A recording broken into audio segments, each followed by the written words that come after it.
Hello नमस्कार दोस्तों, कैसे हैं आप लोग? उम्मीद करते हैं कि अच्छे होंगे। देखिए दोस्तों, आज आरआरबी ग्रुप डी का ये दूसरा क्लास है, ठीक है? दूसरा क्लास, सेकंड क्लास है और पहला क्लास करवा चुके हैं। जो पहला क्लास नहीं किए हैं, इसी वीडियो का लिंक मतलब डिस्क्रिप्शन में लिंक दे देंगे उसका, वो कल जाकर के क्लास कर लीजिएगा। या लिंक हम ऐसे क्या बोलते हैं, प्ले लिस्ट बना देंगे, ठीक है? प्ले लिस्ट में लिखा होगा आरआरबी ग्रुप डी क्लासेस लिखा रहेगा, ठीक है? जाकर के देख लीजिएगा।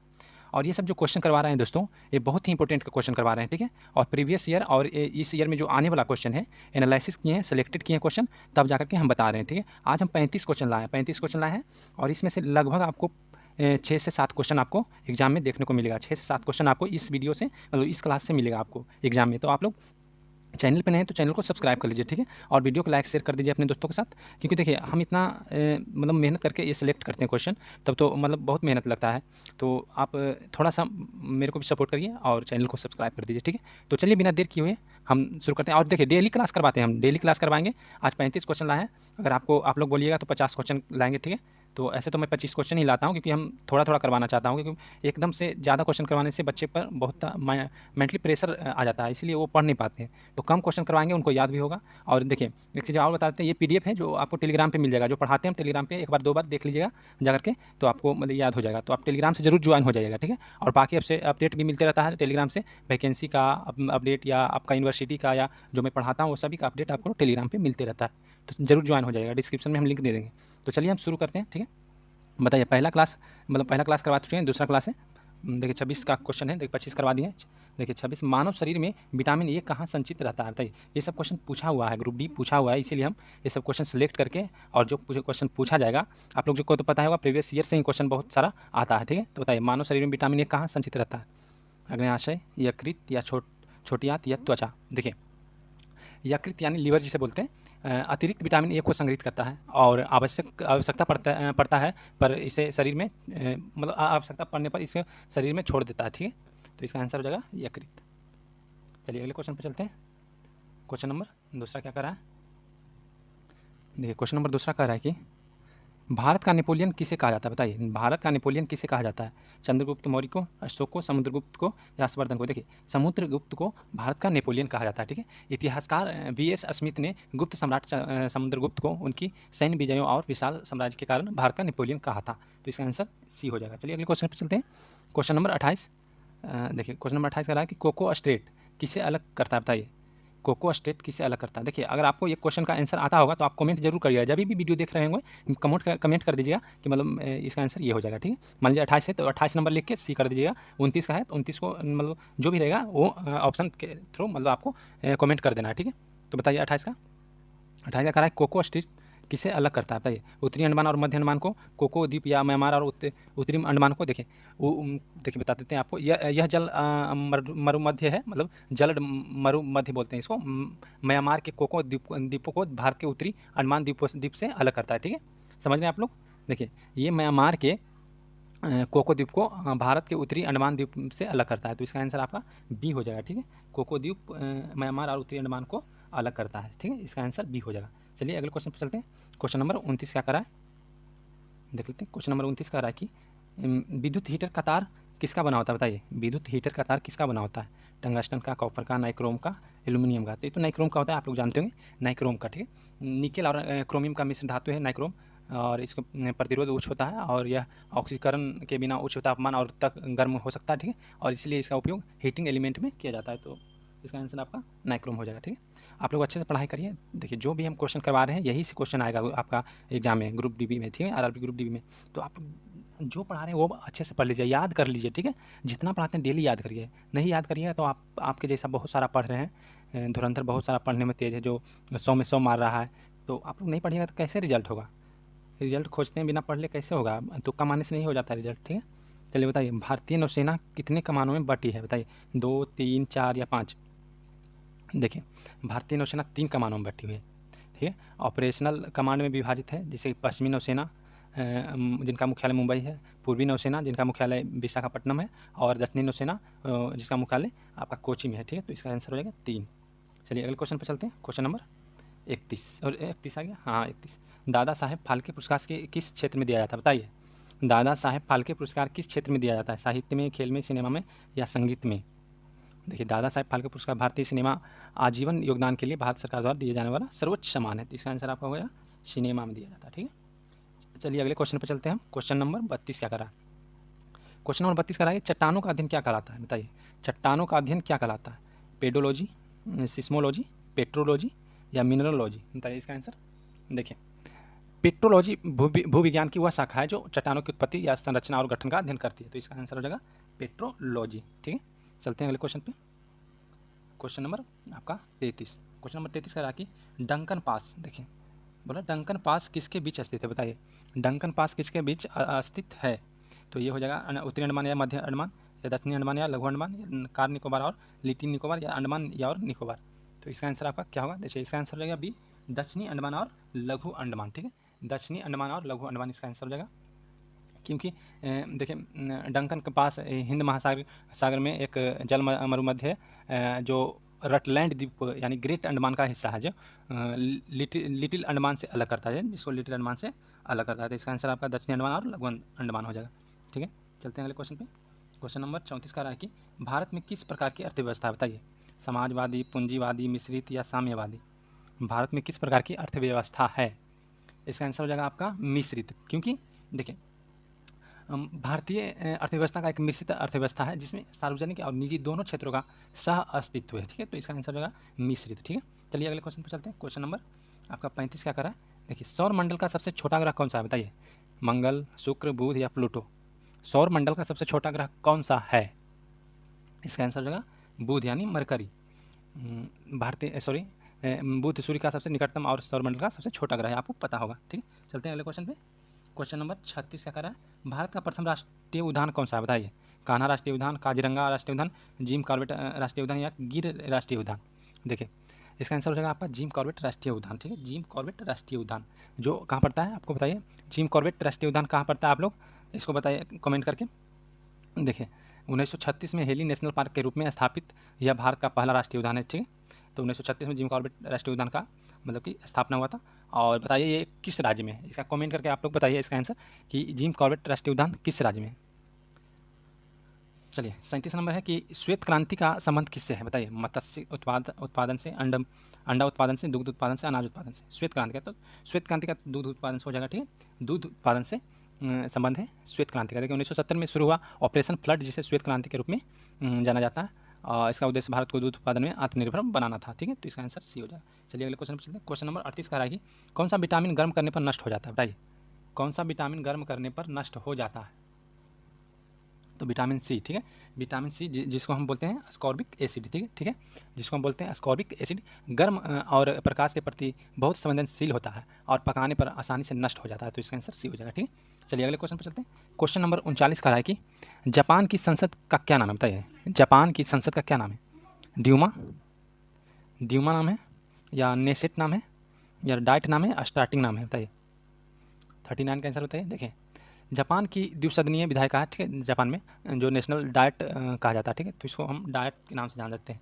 जापान की संसद को डाइट के नाम से हम जानते हैं। ठीक है, तो याद रखिएगा। ठीक है, ये सब क्वेश्चन पूछा गया है ग्रुप डी में, वो सब क्वेश्चन मैं करवा रहा हूँ और जिसमें जो पूछा जाएगा वो भी क्वेश्चन इसमें मिक्स कर दिया हूँ। ठीक है, तो आप लोग ज़रूर पढ़िएगा और ध्यान से पढ़िएगा। इतना करके जाइएगा तो आपको कोई दिक्कत नहीं होने वाला एग्जाम में। आप 70, 80, 90 मार्क आइएगा। ठीक है, भारत का सबसे बड़ा पृष्ठ प्रदेश वाला बंदरगाह कौन सा है? मुंबई, चेन्नई, विशाखापट्टनम, कोलकाता? मतलब 70, 80 इसलिए हम बोल रहे हैं कि रीजनिंग आपको तो आता ही होगा। रीजनिंग में कोई दिक्कत नहीं होता है, भले समय लगता है रीजनिंग में, लेकिन रीजनिंग में दिक्कत नहीं होता है। मैथ जिनका मजबूत रहता है उनका तो रिजल्ट हो ही जाता है, आप लोग को पता है। बताइए 40। देखिए 40 का आंसर रहेगा कोलकाता। ठीक है, कोलकाता। भारत का सबसे बड़ा पृष्ठ प्रदेश वाला बंदरगाह कोलकाता हो जाएगा कि कोलकाता बंदरगाह का पृष्ठ प्रदेश वह क्षेत्र है जिसकी सेवा बंदरगाह करता है। बहुत विशाल है, जो कि पूर्वी और उत्तर पूर्वी भारत का फैला हुआ है। ठीक है, तो इसका आंसर हो जाएगा आपका कोलकाता। चलिए अगले क्वेश्चन पर चलते हैं। क्वेश्चन नंबर 41 क्या कर रहा है? भारत का मिसाइल मैन किसे माना जाता है? बताइए किसे कहा जाता है? माना जाता नहीं, भारत का मिसाइल मैन किसे कहा जाता है? तो सभी जानते होंगे, बताइए होमी जे भाभा को, सतीश धवन को या APJ अब्दुल कलाम को या विक्रम साराभाई को? देखिए इसका आंसर हो जाएगा APJ अब्दुल कलाम को भारत का मिसाइल मैन कहा जाता है। ठीक है, भारत के मिसाइल मैन विकास कार्यक्रम में उनके महत्वपूर्ण योगदान के कारण डॉक्टर APJ अब्दुल कलाम को मिसाइल मैन कहा जाता है। ठीक है, चलिए अगले क्वेश्चन पर चलते हैं। Question number 42 ELISA test. बताइए एलिसा टेस्ट किस रोग की जांच के लिए किया जाता है? बताइए कैंसर, तपेदिक यानी TB, एड्स या टाइफाइड? तो एड्स के लिए किया जाता है एलिसा टेस्ट। ठीक है, एलिसा यानी एंजाइम लिक्ड इम्यूनोसाइरबेट ऐसे बोलते हैं इसको। एक सामान्य स्क्रीनिंग टेस्ट है जिसका उपयोग रक्त में HIV एंटीबॉडी का पता लगाने के लिए किया जाता है, ठीक है। तो इसका आंसर आपका सी हो जाएगा। चलिए अगले क्वेश्चन पर चलते हैं। क्वेश्चन नंबर 43 का रहा है कि ओजोन परत वायुमंडल के किस परत में पाई जाती है, बताइए। ओजोन परत वायुमंडल के किस परत में पाई जाती है? तो ये देखिए, ओजोन परत समताप मंडल के निचले हिस्से में पाई जाती है, ठीक है। समताप मंडल के निचले हिस्से में पाई जाती है ओजोन परत, और यह सूर्य से आने वाली हानिकारक परावैंगनी यानी UV जिसे बोलते हैं, अल्ट्रा परावैंगनी बोलते हैं ना इसको, किरणों से अवशोषित करती है। तो इसका आंसर आपको समताप मंडल हो जाएगा। चलिए अगले क्वेश्चन पर चलते हैं। क्वेश्चन नंबर 44 क्या करा है? क्वेश्चन नंबर 44 करा है कि मैनरीहीन रेखा किन दो देशों के बीच सीमा थी, बताइए। मैनरीहीन रेखा किन दो देशों के बीच सीमा थी? रूस और फिनलैंड, जर्मनी और रूस, फ्रांस और इटली, या पोलैंड और रूस? बताइए इसका आंसर। 44 का क्या होगा? देखिए 44 का हो जाएगा रूस और फिनलैंड, ठीक है। रूस और फिनलैंड, मैनरीन रेखा रूस और फिनलैंड दो देशों के बीच की मतलब रेखा है, ठीक है। और मैंडिक रेखा फिनलैंड द्वारा 1939 और 1940 के शीतकालीन युद्ध के दौरान सोवियत संघ के आक्रमण के बचाव के लिए बनाई गई थी। एक रक्षात्मक किलेबंदी थी, ठीक है, इसको हम बोल सकते हैं। तो इसका आंसर आपका ए हो जाएगा, ठीक है। चलिए अगले क्वेश्चन पर चलते हैं। क्वेश्चन नंबर 45 का आ रहा है कि फॉरवर्ड ब्लॉक, बताइए फॉरवर्ड ब्लॉक की स्थापना किसने की थी? भगत सिंह, सुभाष चंद्र बोस, जवाहरलाल नेहरू, डॉक्टर भीमराव अम्बेडकर? बताइए इसका आंसर रहेगा आपका सुभाष चंद्र बोस, ठीक है। इसका आंसर आपका सुभाष चंद्र बोस है। फॉरवर्ड ब्लॉक की स्थापना सुभाष चंद्र बोस ने किए थे 1939 में। कांग्रेस से इस्तीफा देने के बाद सुभाष चंद्र बोस ने ऑल इंडिया फॉरवर्ड ब्लॉक के नामक एक वामपंथी राष्ट्रवादी राजनीतिक दल का गठन किया था, ठीक है। तो इसका आंसर आपका हो जाएगा सुभाष चंद्र बोस। चलिए अगले क्वेश्चन पर चलते हैं। क्वेश्चन नंबर 46 का रहा है कि पंडित रविशंकर का संबंध किस वाद्य यंत्र से है? सरोद से, सितार से, तबला से, वायलिन से? बताइए। तो पंडित रविशंकर का संबंध आपको सितार से हो जाएगा, ठीक है, सितार से, क्योंकि पंडित रविशंकर एक विश्व प्रसिद्ध सितार वादक हैं और संगीतकार थे, और जिन्होंने भारतीय शास्त्रीय संगीत को पश्चिम में से लोकप्रिय बनाया। तो इसका आंसर आपका सितार हो जाएगा। चलिए अगले क्वेश्चन पर चलते हैं। क्वेश्चन नंबर 47 का रहा है कि पुरानी जलोढ़ मिट्टी को क्या कहा जाता है? बताइए। खादर, बांगर, रेगुर, भावर? तो इसका आंसर हो जाएगा बांगर, ठीक है। पुरानी को बांगर बोलते हैं, और खादर बोलते हैं किसको, बताइए आप लोग। खादर किसको बोलते हैं? पुरानी को हम बांगर बोलते हैं, और न्यू मिट्टी को हम क्या बोलते हैं? रेगुर बोलते हैं ना। तो इसका आंसर बांगर हो जाएगा, क्योंकि बाढ़ के मैदान में दूर स्थित पुरानी कम उपजाऊ जलोढ़ मिट्टी को बांगर कहा जाता है, ठीक है। जलोढ़ मिट्टी को भी बांगर कहते हैं। चलिए अगले क्वेश्चन पर चलते हैं। क्वेश्चन नंबर 48 का चीन का अशोक किस नदी को कहा जाता है? बताइए। चीन का अशोक किस नदी को कहा जाता है? त्यांगतिजी नदी को, या मिकांग नदी को, या होंगहो नदी को, या पर्ल नदी को? देखिए चीन का नदी का ये चीन वाला नाम ही रहेगा ना, यांगतजी नदी, ये सब देखिए ऐसे करके नाम रहता है। तो इसका आंसर हो जाएगा होंगहो नदी, ठीक है। होंगहो नदी, ठीक है, क्योंकि होंगहो नदी में आने वाली विषाणुकारी बाढ़ के कारण इसे चीन का शोक कहा जाता है, ठीक है। तो चीन का शोक होंगहो नदी का कहते हैं, और ये क्वेश्चन पूछा जाएगा आपको एग्जाम में, और ये पूछा हुआ क्वेश्चन है, ठीक है। चलिए अगले क्वेश्चन पर चलते हैं। क्वेश्चन नंबर 49, एशिया की रोशनी किसे कहा जाता है? बताइए। एशिया की रोशनी किसे कहा जाता है? महात्मा गांधी, ईसा मसीह, गौतम बुद्ध, कन्फ्यूशियस को? बताइए। 49 गौतम बुद्ध को कहा जाता है एशिया का रोशनी। एशिया का रोशनी, light of Asia, Gautam Buddha को कहा जाता है, ठीक है। सर एडविन ऑर्नोल्ड ने अपनी प्रसिद्ध कविता का शीर्षक द लाइट ऑफ एशिया रखा, जो गौतम बुद्ध के जीवन पर आधारित था, ठीक है।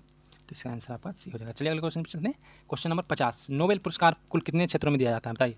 4, 5, 6, 7? नोबेल पुरस्कार कुल कितने क्षेत्रों में दिया जाता है? तो ये 6 क्षेत्रों में दिया जाता है, ठीक है। कौन कौन? सुन लीजिए। देखिए नोबेल पुरस्कार 6 क्षेत्रों में दिया जाता है। पहला भौतिक, रसायन विज्ञान, चिकित्सा, साहित्य, शांति और अर्थशास्त्र के क्षेत्र में दिया जाता है, ठीक है, याद रखिएगा आप लोग। क्वेश्चन नंबर 51, ओडरनीस रेखा यानी ओडरनीस लाइन किन दो देशों के बीच सीमा है? बताइए।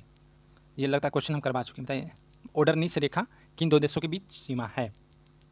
तो ये हो जाएगा जर्मनी और पोलैंड, ठीक है, जर्मनी और पोलैंड, क्योंकि द्वितीय विश्व युद्ध के बाद ओडर और नीस नदियों का जर्मनी और पोलैंड के बीच नई सीमा के रूप में स्थापित किया गया था। तो इसका आंसर आपका जर्मनी और पोलैंड हो जाएगा। चलिए अगले क्वेश्चन पर चलते हैं। क्वेश्चन नंबर 52, प्रथम विश्व युद्ध की अवधि क्या थी? बताइए। 1905 से 10, 14 से 18, 20 से 25, या 39 से 45? द्वितीय बोल रहा है ना, प्रथम बोल रहा है। प्रथम हो जाएगा 14 से 18, ठीक है, 14 से 18, क्योंकि प्रथम विश्व युद्ध 28 जुलाई 1914 को शुरू हुआ था और 11 नवंबर 1918 को समाप्त हो गया था। तो इसका आंसर हो जाएगा 1914 से 18। चलिए अगले क्वेश्चन पर चलते हैं। क्वेश्चन नंबर 53 का बंगाल का शोक किस नदी को कहा जाता है? बताइए। बंगाल का शोक किस नदी को कहा जाता है? हुगली को, दामोदर को, तीस्ता को, महानदी को?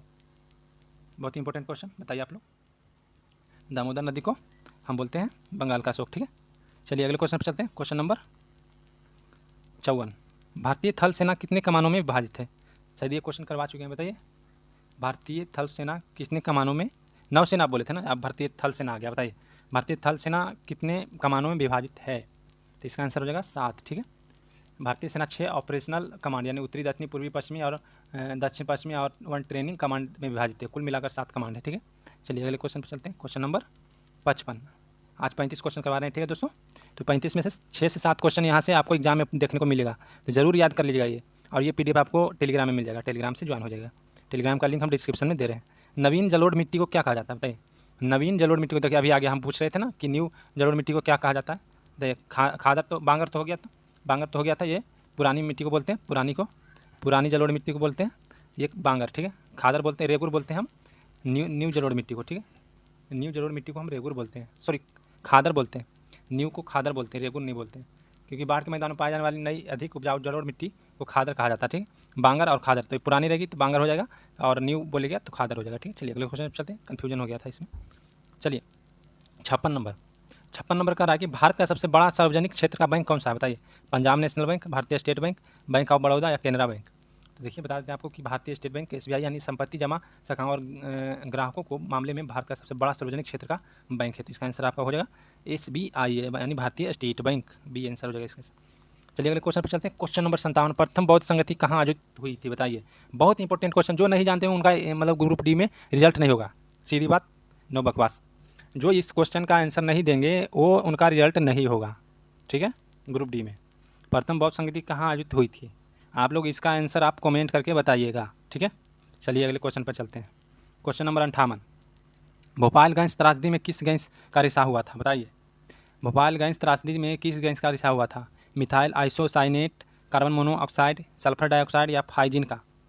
देखिए मिथाइल आइसोसाइनेट का 1984 में भोपाल में यूनियन कार्बाइड कीटनाशक संयंत्र से मिथाइल आइसोसाइनेट यानी MIC गैस का रिसाव हुआ था, जिससे हज़ारों लोगों की मौत हो गई थी। तो इसका आंसर हो जाएगा मिथाइल आइसोसाइनेट। याद रखिएगा, बहुत इंपॉर्टेंट क्वेश्चन, ये पूछा जाएगा क्वेश्चन। ठीक है, चलिए अगले क्वेश्चन पर चलते हैं। क्वेश्चन नंबर आपका 59 यानी 59। हिंडन वर्ग रेखा किन 2 देशों के बीच थी, बताइए। हिंडन वर्ग रेखा किन 2 देशों के बीच थी कि है, यहाँ बोल रहा थी, तो इसका आंसर हो जाएगा जर्मनी और पोलैंड। चलिए अगले क्वेश्चन पर चलते हैं। देखिए इसको बता देते हैं। हिंडनबर्ग रेखा विश्व युद्ध के दौरान 1917 में जर्मनी सेना द्वारा पोलैंड में स्थापित कर एक रक्षात्मक रेखा थी। ठीक है, तो अगले क्वेश्चन पर चलते हैं। क्वेश्चन नंबर लास्ट है 60 क्वेश्चन है लास्ट। ठीक है, ये क्वेश्चन लास्ट है, इसका कमेंट करके बताइएगा, आप लोग नहीं बता पाइएगा। चलिए हम ही बता देते हैं। अंडमान निकोबार द्वीप समूह की दूसरी सबसे ऊँची चोटी कौन सी है, बता पाइएगा आप लोग। अंडमान निकोबार द्वीप समूह की दूसरी सबसे ऊँची चोटी कौन है। चलिए आपका औकात देखते हैं, किनको आता है, कमेंट करके बताइए। इसका हम आंसर अगले क्लास में बता देंगे, बताइए। इसका आंसर हम अगले क्लास में बता देंगे। ठीक है, आप लोग कमेंट करके बताइएगा इसका आंसर क्या होगा। और ये PDF चाहिए तो आप लोग जल्दी से टेलीग्राम में जुड़ जाइए, और बाकी अपडेट आपको PDF मतलब टेलीग्राम पे मिलते रहता है। तो फिर मिलते हैं अगले वीडियो में, तब तक के लिए धन्यवाद। और अच्छे से पढ़ाई करिए, मन से पढ़ाई करिए।